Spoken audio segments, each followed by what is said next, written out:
Welcome, and thank you so much for tuning into this episode of the Total Wellness Mastery Show. I, of course, am your host, Lauren Sanchez, board-certified holistic health practitioner and women's natural health specialist. I'm so excited that you're here for this episode. I know, I say that every single episode, but I'm really excited that you're here for this one, especially if you are someone who is in the process of dealing with the topic that we're going to talk about today, or you have a loved one who's near and dear to you who is dealing with this topic as well. So we have the chance to hear from Miss Julie Olson today. And for those of you who are unfamiliar with this amazing being we have with us today, Julie Olson is a triple board certified functional medicine nutritionist whose mission is to help women worldwide restore their health, hope, and hair loss naturally so that they can look and feel their absolute very best. And I love that. With more than 10 years of experience and success stories, Julie is known to skillfully investigate, discover, and communicate root cause solutions to revitalize health and naturally regrow hair. Julie has used these same strategies to personally overcome her own health struggles of hair loss, digestive issues, fatigue, and autoimmunity, which we are going to actually kick our conversation off talking about. But first things first, thank you so much for being here with us today, Julie. Oh, well, thank you so much for having me. I look forward to this conversation. Me too, as you know from what we were talking about before we dove in. So let's start, like I mentioned, with your story. So tell us a little bit about how you got into the world of telling and helping women around this issue of hair loss. Well, I think it happened to myself. I struggled with hair loss. It was a cascade and a different set of issues. I was actually, as we were talking about before, I was working on the lot in Burbank at Warner Brothers as a senior media research analyst, and I got the call that my mother had stage 3 breast cancer, and that was a catalyst.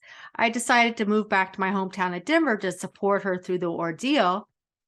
And she is a breast cancer survivor, but in that whole transition, I worked for some TV stations in Denver, and I just became more interested in why she got so sick. And I quit and I went back to school to study nutrition and realized I was putting blinders on my own health and discovered just so many issues. But it wasn't until my hair started falling out in clumps that I really paid attention to it. So I feel it's a gift, because I would have ignored all that and just kept up my fast-paced lifestyle. So hair loss is not a disease, but it's definitely a sign, a symptom that something's out of balance in your body. And I'm very passionate about addressing hair loss, because if it gets to the point where there's scarring of the hair follicles, then it's really hard to reverse. So if you're losing more than 100 and 150 hairs a day, ongoing, month after month, you need to stop and address it because there's something out of balance in your body.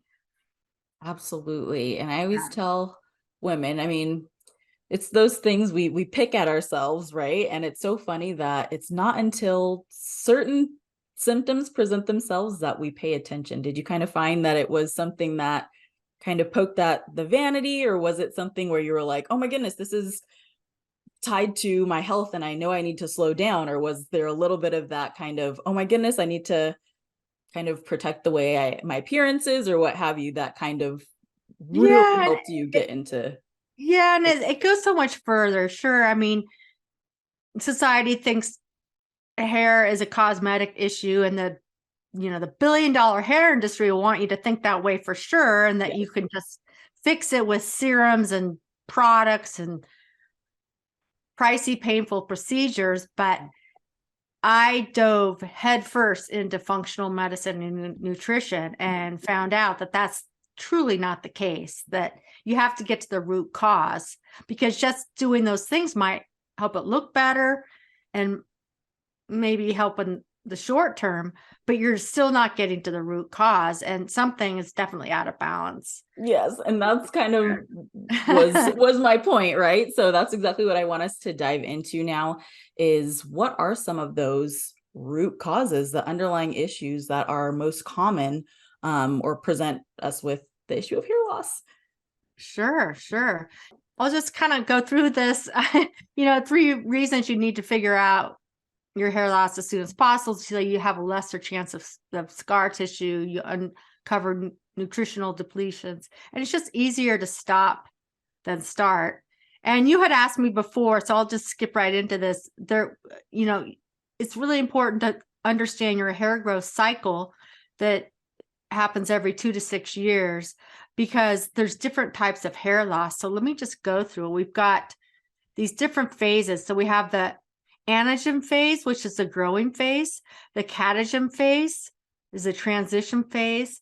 And the telogen phase, which is the resting phase. And then the telogen phase estrogen, which is more the shedding phase.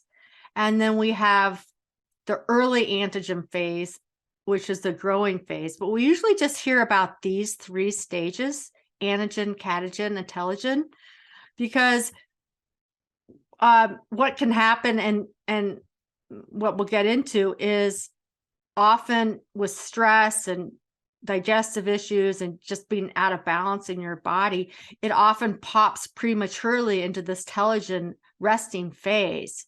And it's pretty easy to reverse, but if you don't know about it, then it can be really scary, because there's 2 main types of hair loss. There's the miniaturization, where our follicles, you can see in this image, they actually shrink. So you might have thick, healthy hair, and then it becomes thinner and wispier and so forth. I mean, I've always had fine hair, but it just gets finer and finer, and then it can fall out. And then there's the shedding. This is the different type, and that's when occurs abruptly within months, or even slowly over years. And you can see it goes through the first 3 phases, but then there's no new hair follicle in the 4th phase, and 5th phase there's no new hair, because it's shedding. So that's why it's good to at least explore the different types before you dive head into trying to figure out what to do about it. Because there's follicle miniaturization, and that can happen slowly over years, and it can be more permanent. And then there's the shedding disorder that's more, usually it can be slowly, but it's usually more quickly. And this is what's associated with the COVID shed. Post-COVID, 66% of the people had the COVID shed, which was a shedding type of hair loss. And then if you look at the Ludwig scale, the female pattern hair loss, you can see it starts usually with the part just getting bigger and bigger and bigger, whereas male pattern hair loss starts more at the temples and then goes up.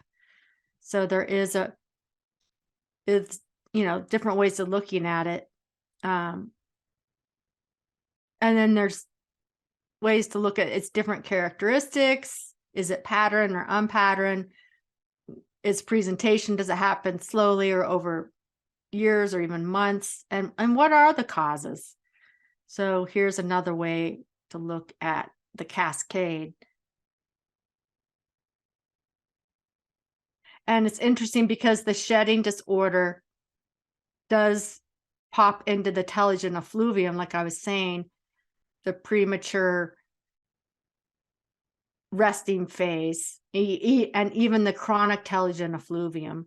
And it can be caused by a lot more things than follicle miniaturization, such as mental and physical stress, crash diets, unhealthy weight loss, which I know you deal with weight loss, Lauren, and you probably have women come to you who have been on some other diet program where they lost too much weight too fast and didn't get those nutrients, so their hair is shedding. Mm-hmm.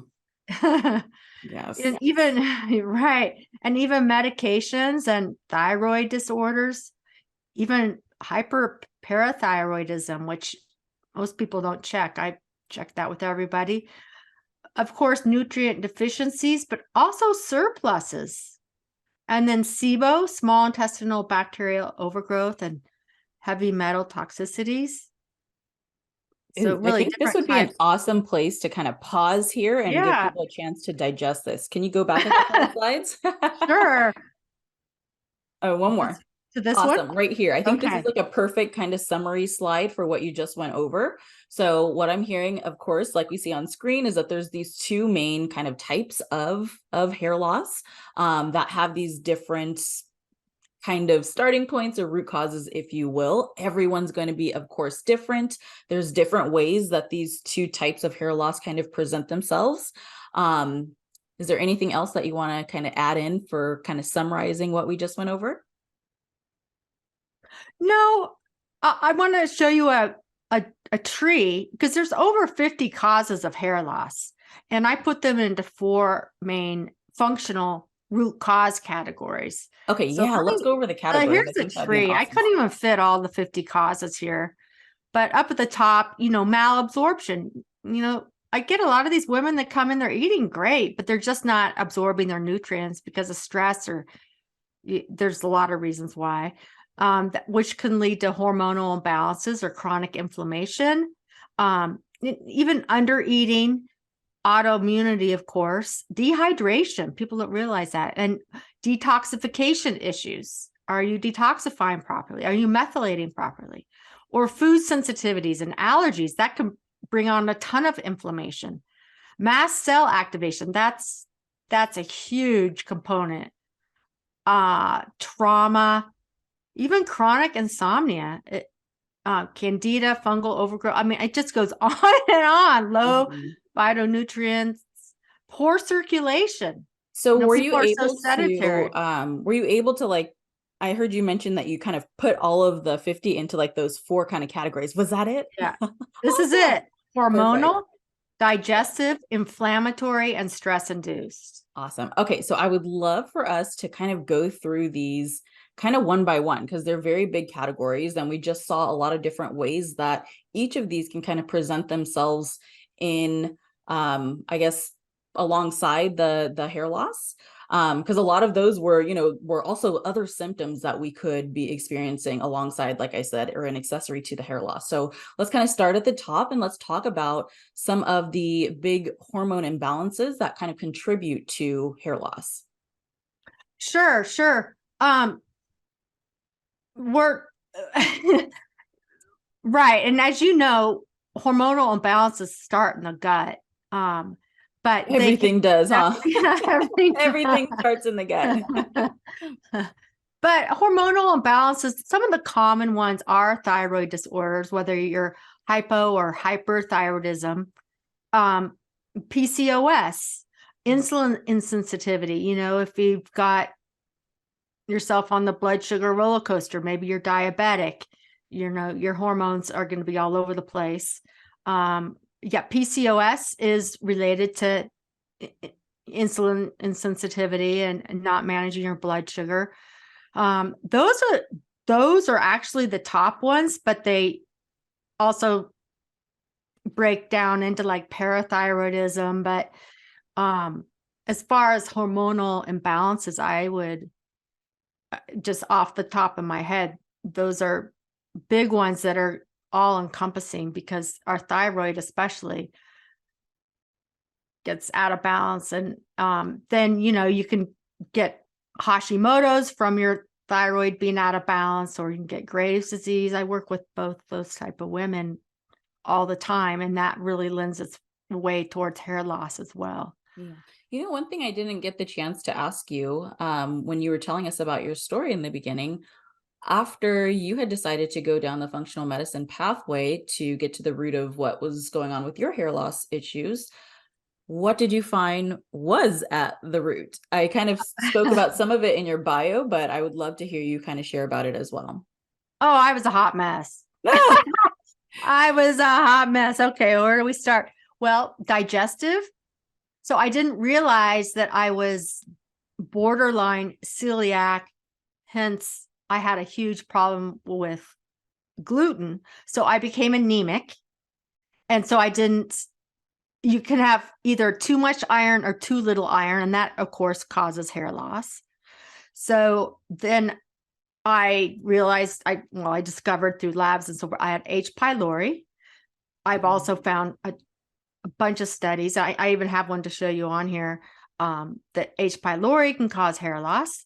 I had, let's see, a ton of food sensitivities.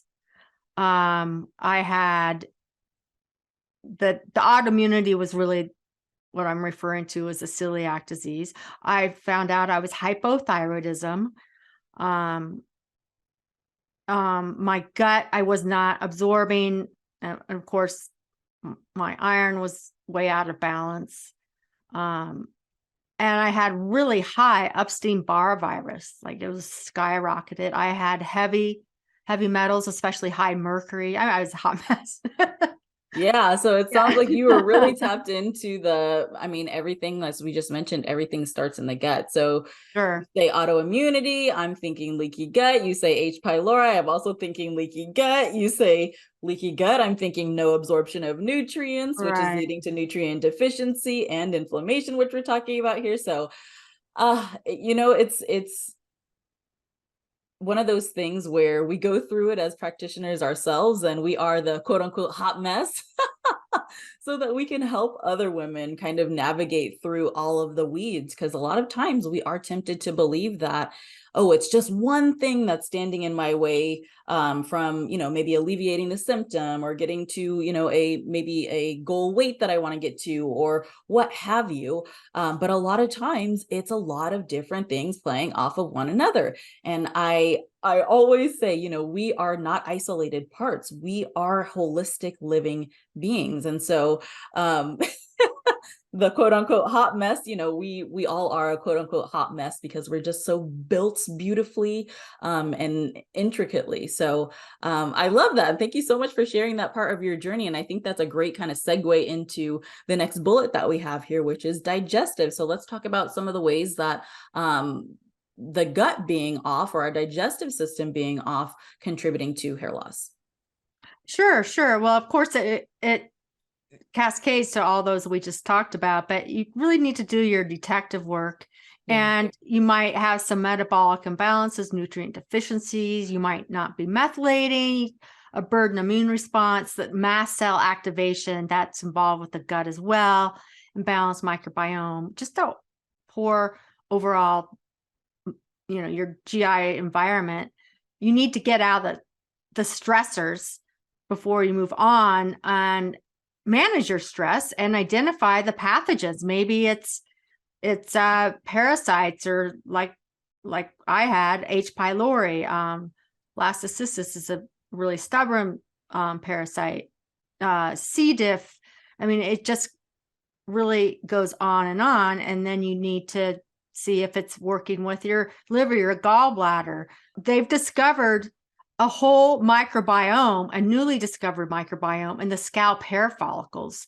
So we know the GI microbiome is forward and center. They've also discovered one in the nasal cavity, the oral cavity, our skin, and our urogenital tract. But now this scalp hair follicles. And what's really interesting to me is that not only does the gut interact with the entire body, but so do the scalp hair follicles. And they're really the forgotten organ. This forgotten organ is our scalp hair follicles, and they require an enormous amount of energy as far as our mitochondria is concerned, and nutrients. And the thing is, our hair is not a vital organ. So when we're already depleted, or our immune system is compromised, or we're just a hot mess like I was, well, your hair is going to get the last of the love. So it really is the forgotten organ.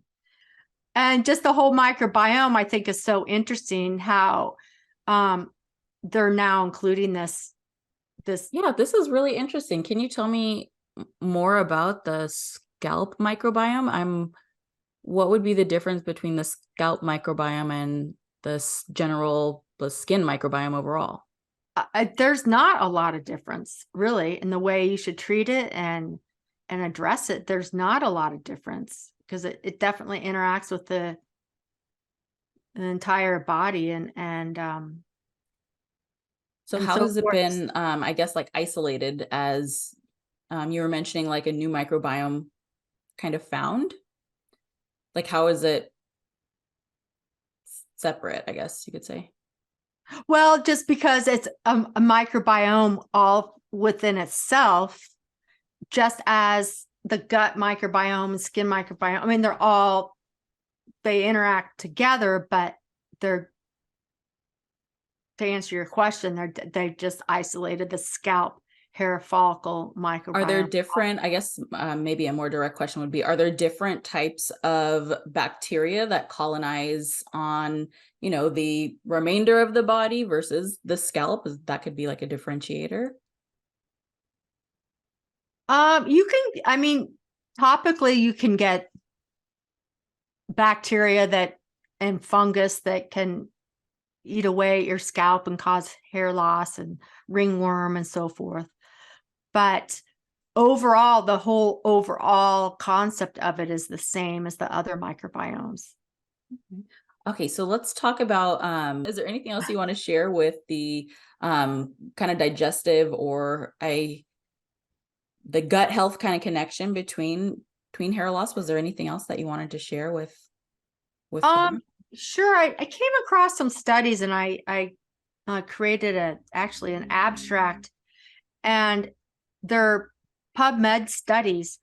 And I think it's so fascinating because just by accident, these subjects, I don't have them all on here. The others on my abstract. But for instance, this particular 34-year-old female with a history of colitis and hair loss, she performed a FMT, microbial transplant, and she had a remarkable improvement in her hair growth. Wow.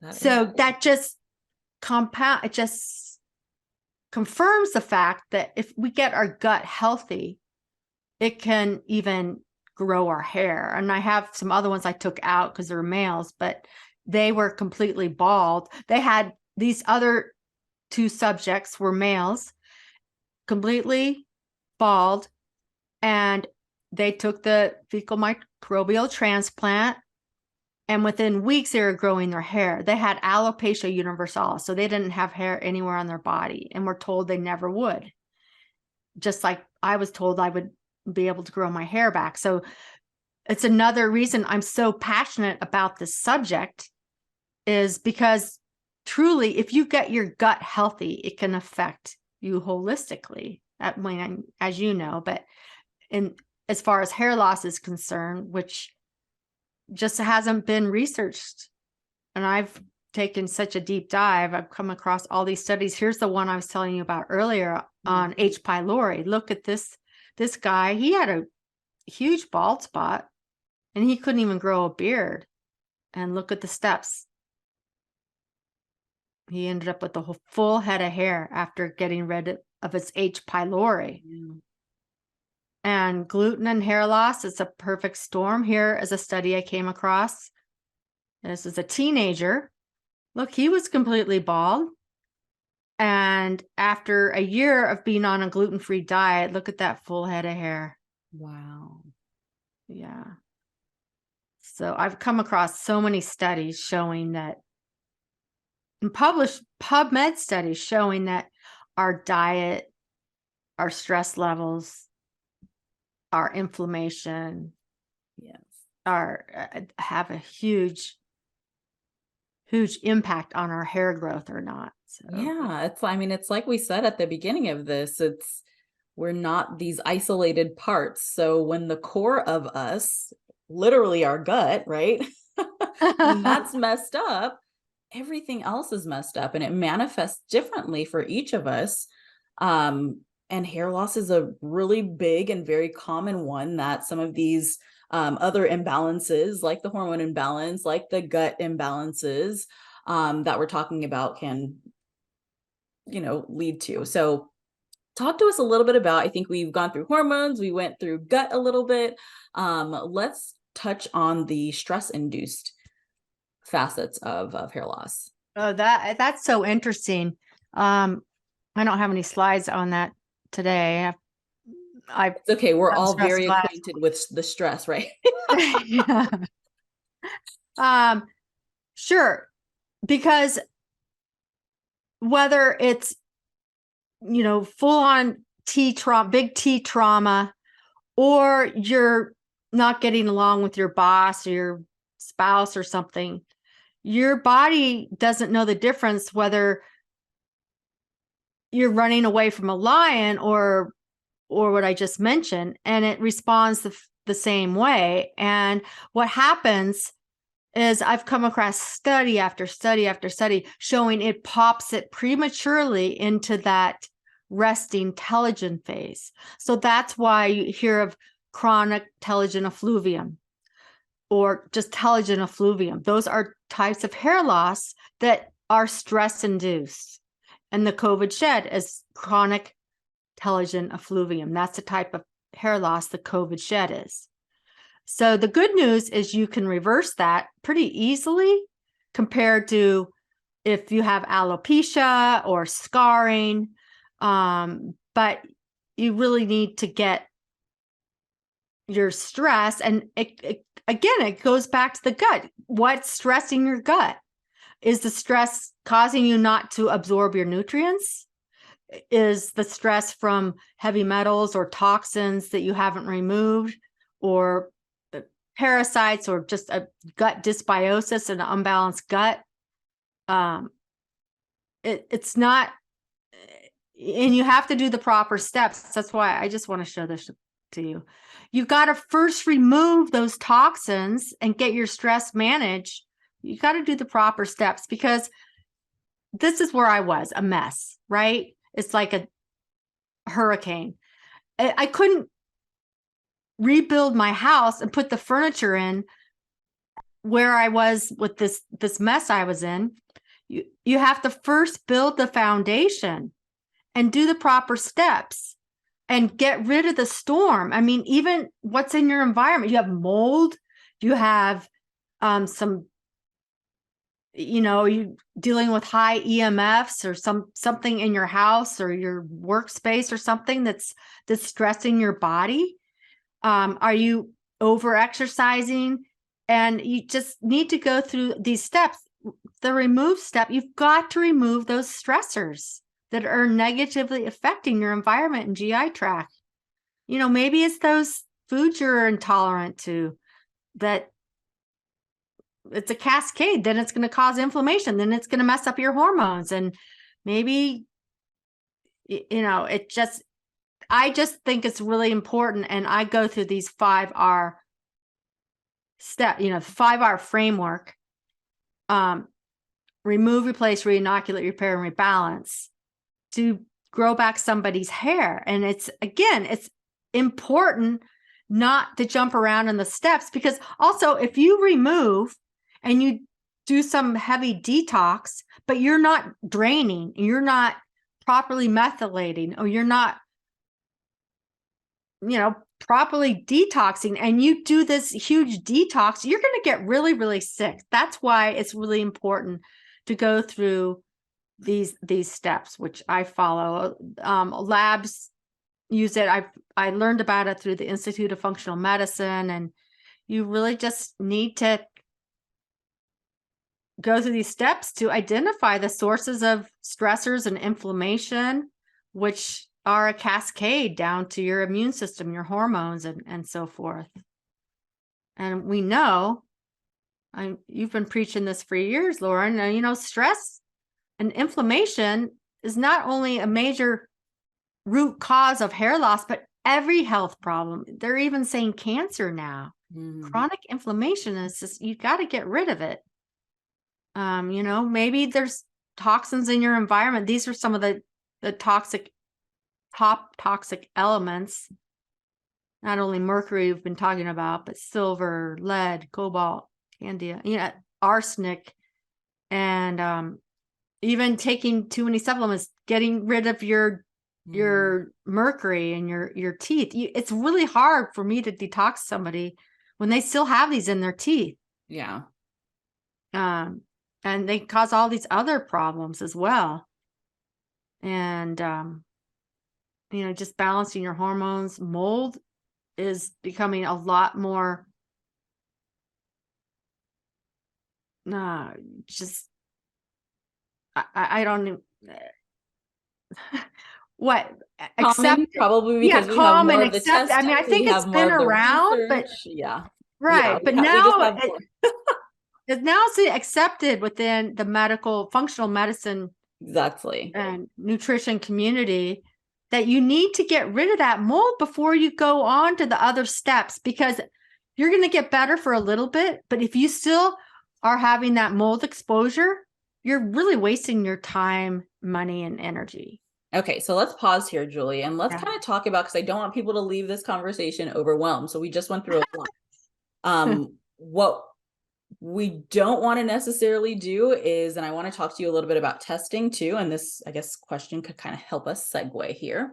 But what we don't want to do is run after and go get every single one of these tests possible right away. So talk to us a little bit about steps. We just went over the kind of steps, the 5R process that you talked about, the steps there, but there should be steps for our kind of testing process as well too. So when you're working with people and they come to you with hair loss, of course, there's going to be other symptoms that kind of go along with that as well too. So what questions are you asking, or what's your kind of line of testing? Because I would imagine that's different for everyone. Not everyone you'll start exactly with the same GI or gut test, or exactly with the same hormone test, or exactly with a mycotoxicity test. So how do you kind of go through the process of deciding which test to run, or where do I even start with this process of figuring out what the actual root cause is, whether it's testing or something else that you do? Sure. So the first thing is they'll fill out forms, intake forms, their timeline. They'll submit their old labs, anything and everything I can see to get a big picture. And then I want to hear their story. I want to hear their symptoms. And from there is when I decide what labs they should have or not. And you're exactly right. There's not a set protocol or a set of labs for everybody. Each person is different. I'm going to give different labs to different people, and maybe I'll build on it too. Maybe I'll give an organic acids test and it lights up with mold. So then I'll do a mycotox test like is presented here to see what kind of mold they have or what other toxins they might have. If they haven't had a whole thyroid panel or a whole iron panel, then I would do that. Would you say those are maybe, I mean, of course, we just mentioned everyone's different, but would you say a thyroid or iron panel is something that you find you go to as a first stop a lot for your clients? It is. And then I'll also see if they have any antibodies, if they're presenting with Hashimoto's or Graves'. And then another hormone I test right off it through blood work is DHT, which we didn't talk about. I should have mentioned that, because if that's elevated, then I need to address that, because that can cause androgenetic hair loss. But not only in males, which what you hear about more commonly, but also in females that can happen. And that happened to me too. My DHT was elevated. And that also gets elevated from stress and drinking too much coffee and not eating well. So again, it's like a vicious circle. That's why, like you said, you don't want to get overwhelmed. You just want to take one step at a time and realize that it's those 4 basic pillars. It's the inflammation. It is digestive, hormonal, and stress. And you just start there and just build on it, because Peel back the onion, huh? yeah. All right, so I want to dive into nutrients. So I don't want to, kind of gloss over inflammation. We didn't go or dive into that one super specifically, but it is underlying in everything that we talked about, or the 3 other pillars that we spoke about as well. Yeah. Inflammation goes hand in hand with all of those different imbalances. as well too. So let's kind of dive into nutrition. So talk to me a little bit about what are some of the important nutrients for hair growth and maintaining beautiful locks. For sure. I have a great slide on it. Yeah. So our hair is made of protein, and it's called keratin. And so if we're not getting good quality protein, especially the branched chain amino acid, essential amino acids, which we get from animal protein, we need like 20 grams of protein at every meal, every day. That's really, really important for hair. And then the fat soluble vitamins. So think a DEC, A, D, E, and K. Those are very important. Vitamin D plays a role in stimulating new and old hair follicles. When there isn't enough vitamin D in our system, our new hair growth can be stunted. Vitamin A helps make the sebum that conditions your scalp, which is essential for healthy hair growth, and it can stimulate the growth of hair follicle stem cells. And then iron, like we talked about, you really need to not only have an iron panel, but you need to have a practitioner figure out your iron saturation, because it can negatively affect your hair growth, whether it's too high or too low. And essential fatty acids. So it's not only the omega-3s, but the healthy omega-6s are really important for our hair follicles and as we know, the cell membranes. And deficiencies of actually the essential fatty acids can cause lightening and graying of hair. People don't realize that. Oh, wow. And then one of my favorite ones is niacin. People don't realize the flushing type, because it dilates the capillaries and also takes away the buildup of calcium and DHT that can otherwise inhibit follicle hair growth. And then some of the nutrients that are good for our thyroid too, like selenium, zinc, and even manganese deficiencies can lead to slow hair growth. And biotin, now biotin in every hair supplement, you get too much biotin, and it actually doesn't help with hair growth, but it helps so your hair doesn't get too dry or brittle. Interesting. Yeah. And then zinc is really a big one too. So what are some of the what we're seeing on screen right now, with the exception, of course, of protein, but is what we're seeing on screen right now what you kind of looked for in your hair supplement? Well, I should say with the exception of protein and maybe biotin, or did you want some that had a little bit of biotin, and what was that process kind of like? Sure, yeah, a little bit of biotin, but not crazy amounts. Right. I mean, a lot of them are 10,000 or over that, and it can backfire. Just like any surplus of a nutrient can backfire. You get too much selenium, you get too much magnesium, you get too much vitamin D, definitely get too much vitamin A, and it's a problem. So, and toxic for all of those things if we have too much of them. Yes, and including biotin, and biotin can mess up your hormones, your thyroid, big time. You even have to get off biotin, anything with biotin in it, before you test do a thyroid panel, because you can get false negatives and false positives. Okay, wow. So, okay, I didn't want to interrupt you there. Okay, we're going over biotin now. Zinc. Zinc, how are you asking how much? Oh, because you were kind of going through each of these here, and I stopped you at biotin. Yeah, the zinc is just involved in tissue growth and repair, including hair. And it's also really important for our immune system. But again, you don't want to go overboard in that either. Right. So people were, during COVID, we're going crazy with the zinc, and you couldn't even get it for a while. Yeah.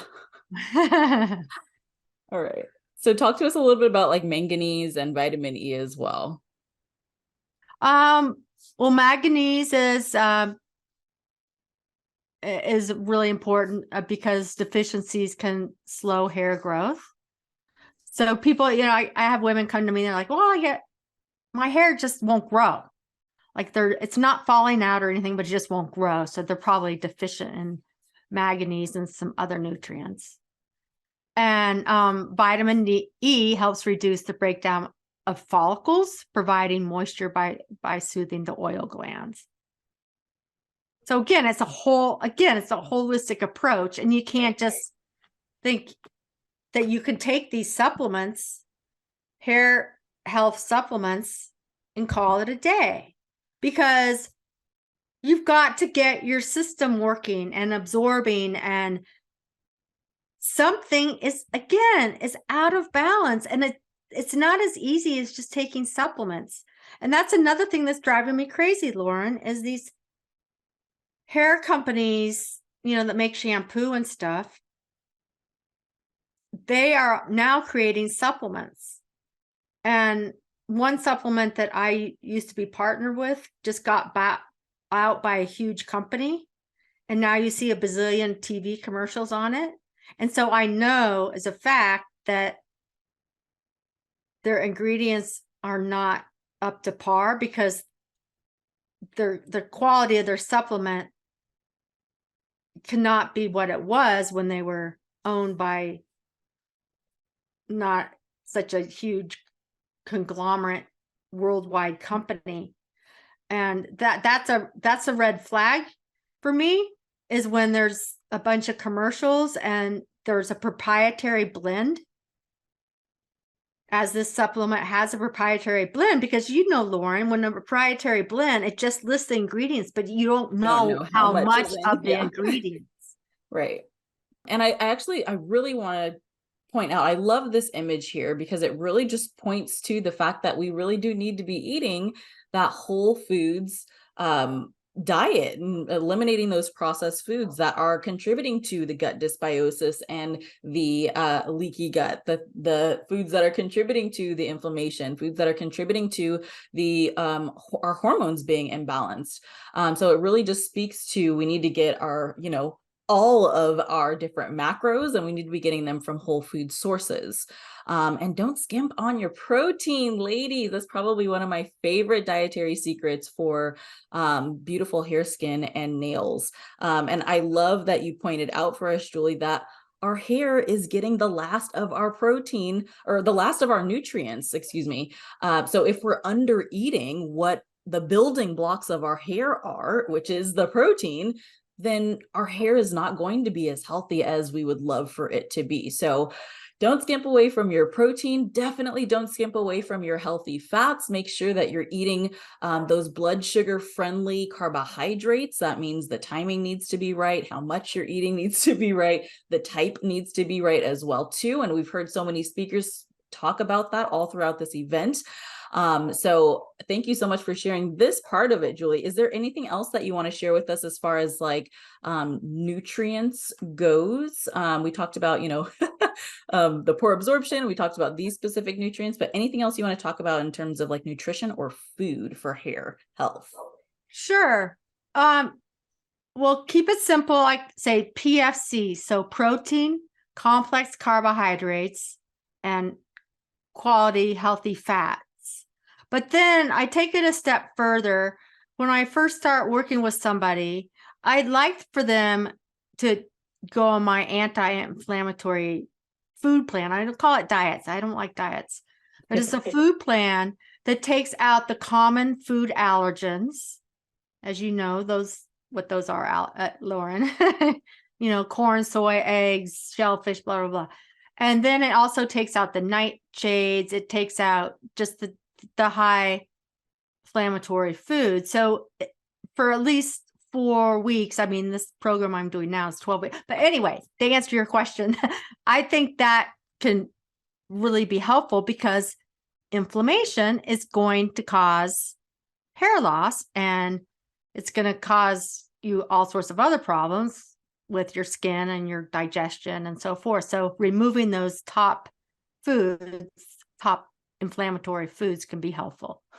Yeah. Okay. So talk to us a little bit about what are some of we talked a lot about nutrition and of course, root cause issues and places to kind of start looking and doing our detective work for ourselves. But let's talk about some of the actual physical hair care kind of habits. What are some of the most common mistakes, and what should we be doing instead? We need to go easy on hair products. There's certain products you need to stay away from. And then you need to not blow dry.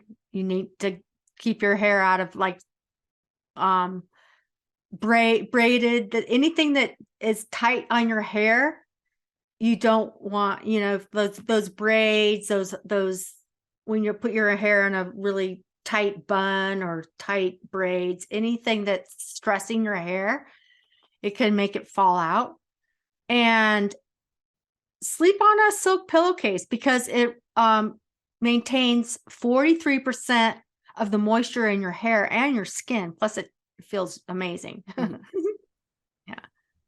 But yeah, I've got a slide on that. Actually there's some major companies that are in lawsuits for causing hair loss because of these chemicals that they found to cause hair loss in their products. So the top 5 chemicals to avoid in your hair products are: number 1, formaldehyde. It's used in hair soothing or straightening treatments, and it can cause respiratory issues, headaches, skin irritation, and hair loss. And it's also known to be carcinogenic. Number 2 are parabens. It's found in shampoos, hair, and skincare products, and cause a variety of problems for hair, including drying, irritating the scalp, and fading of the hair color, and even hair loss. Phthalates, am I pronouncing that right? Found in shampoos and styling products can cause endocrine disruption, meaning hormonal imbalances, and can affect hair growth cycles, leading to excessive hair shedding and slowed hair growth. Sulfates, commonly used as a foaming agent in shampoos and body washes, can strip the hair of its natural oils and cause dryness and irritation. And then propylene glycol, often in hair products as a cleaning agent, can cause scalp inflammation, itching, and redness, which may indirectly contribute to hair breakage and thinning in the scalp, and continued irritated follicles that can be weakened and lead to hair loss. So those are the top 5. Yes, and I love this slide. I want to pause here just to point out that not only are these ingredients and things that we should be looking out for in our hair care products, but these are also in skincare products. Some of these are in fragrance and home care products as well too. And I want to point out there's a lot of great resources out there for us to find clean products, because the nature of there being more of us on the planet, more ways to connect with each other on the planet, there's more brands, which means more marketing, which means it's very easy to get overwhelmed when we're searching for products. But like I said, there's a lot of great resources out there that are free or very low cost, where you can go into the grocery store, download your app, go into your natural health food store and scan a product right away, and you get a rating on how clean the product is, and you can make a healthier decision for yourself. And I also try to remind people as well too, when we're going through the process, or even when we're just starting to learn about the toxicity of our world, and the toxins that we now have that we never had in history before, but that our bodies are having to combat now, is don't get overwhelmed with this, please. Don't go thinking that you need to toss everything right away and just clear out your bank account to replace everything and get a non-toxic XYZ in the house. Of course, that's like the end goal, is to be as toxin free as we can, but do things one step at a time. So when you run out of toothpaste, go find a cleaner toothpaste. When you run out of shampoo or conditioner, go replace it with something that's a little bit cleaner. And these are some of the things, like I mentioned, that we really do need to be looking out for. There's a couple more of them. One big one that I want to point out here is the artificial fragrances. We talked about hormone imbalances. We also talked about gut dysbiosis, and those are directly related to both of those things. So we need to be looking out for fragrances as well, in, again, all different products, whether they are for your hair, for your skin, for your oral care, for your home care, and things of that nature. Just be aware, right? Be aware, and use the resources to your discretion. And that's all I'll say with that. Yeah, the Environmental Working Group, EWG.org, Yes. has got a bunch of resources there, and they have some apps Yes. Even for your food to eat organic, they have the Mhm. clean 15 and the dirty dozen. Yeah, every year. Yeah. Absolutely. Yeah. And also, I would say stay away from any products, skincare products that have gluten in them, and shampoos, conditioners, because they are absorbed in your skin just as well as well, not as much as eating, but still it plays a role. I mean, someone like myself, I cannot have products that have gluten in them. I always have to watch that. Right. Yeah, that's a great point. That's a great point. Okay, so let's talk about, and I love this. I just love kind of highlighting this because it's something that we come up against every single day, making our purchasing decisions. So this has been awesome. Thank you so much, Julie. Is there anything else that you want to share with listeners about hair loss, whether it's tips or hope, before we conclude? I could talk all day, but I just want to give you hope. Don't be told you can't grow your hair back.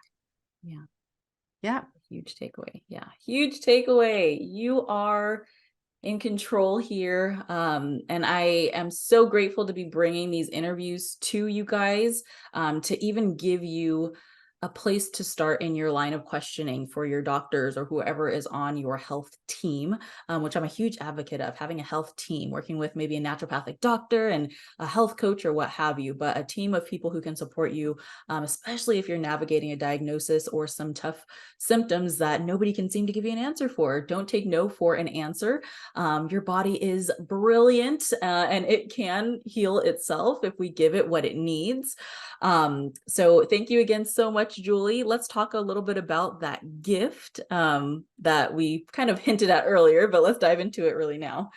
Sure. So with the code called Wellness50, you can get 50% off a class, a $197 class. So it will have 4 modules that encompass everything we talked about today and more, with a bunch of guides and downloadable cheat sheets to help you kickstart your hair loss journey. Yay! Amazing. Thank you so much. So again, big takeaways is ask the questions, don't take no for an answer. There's always a root cause, and we got to keep in mind those big pillars of health because they touch everything: our stress, our gut, our hormones.